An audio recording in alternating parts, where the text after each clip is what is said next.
Europe 1, bonjour, le journal des sports. Samuel Etienne. 6h12, juste après le journal de Sébastien Crêpe, toute l'actualité sportive. Maintenant, avec Jérôme Lacroix. Comment ça va, Ça Jérôme? va très bien, vous. Bonjour à tous. Très bien, merci. À la une ce matin, on a un prénom. Tessa, on l'a entendu dans le journal. Il y avait de l'ambiance au Grand Bornand. Il y en avait aussi à Saint-Moritz hier en Suisse, sur place. C'était quelques heures cette ambiance. Après la médaille d'or de Tessa Worley sur le slalom géant. Aujourd'hui, place aux garçons. Eh oui. Alexis Pinturo et Mathieu Fèvre parmi les favoris. Et Corinne Boulou, bien sûr, c'est un petit peu ironique. Pour l'emporter, la méthode paraît simple. Ah, eh bien, j'ai envie de dire, suivez la guide, tout simplement. Tessa Worley, la reine du géant, attend son roi, même si son cœur est déjà pris par le slalomeur Julien Liseroux.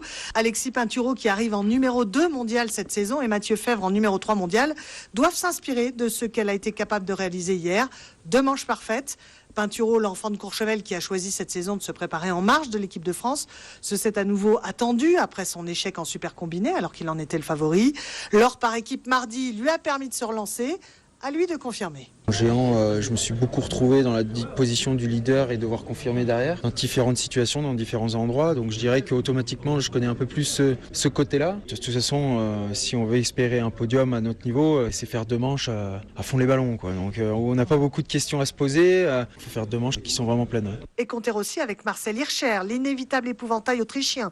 Mais avec la saison qu'ils ont réalisée, les Français peuvent légitimement rêver du podium. Corinne Boulou, envoyée spéciale d'Europe 1 en Suisse, le slalom géant. Messieurs, première manche, 9h45, seconde, 13h. Jérôme, quel est votre mot sport du jour? Rouge, il a marqué au fer rouge comme Manchester United. La rencontre d'hier, Zlatan Ibrahimovic a inscrit 3 buts en Angleterre face aux joueurs de Saint-Etienne, battu 3-0 en 16e de finale allée de la Ligue Europa. C'est Stéphanois, proie favorite de Zlatan, pas de chance. 14 fois le Suédois les a rencontrés parce qu'il a joué en France.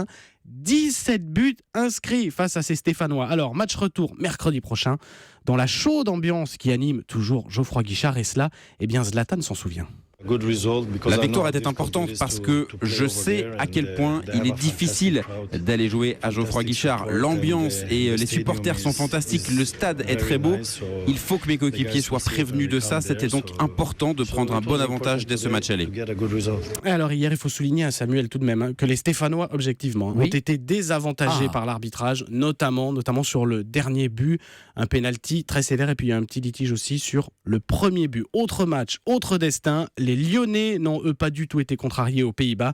Victoire 4-1 à Alkmaar, grâce notamment à un doublé de l'attaquant Alexandre Lacazette. Match retour là, jeudi prochain à Lyon. Et on le disait hier déjà, beaucoup de buts en Ligue, des Champions. Voilà, 3-0, 4-1, des scores fleuves. Jérôme, l'histoire du jour. Les mésaventures de Dan Carter, la star néo-zélandaise du rugby mondial, joueur du Racing 92 en France, concerné il y a peu, on vous en avait parlé, avec 2 coéquipiers, par des soupçons de dopage. C'est la fameuse affaire dite des corticoïdes. Eh bien, Dan Carter, il a été contrôlé dans la nuit de mercredi à jeudi à Paris, en état d'ivresse. Il était au volant de sa voiture et il n'avait pas son permis sur lui.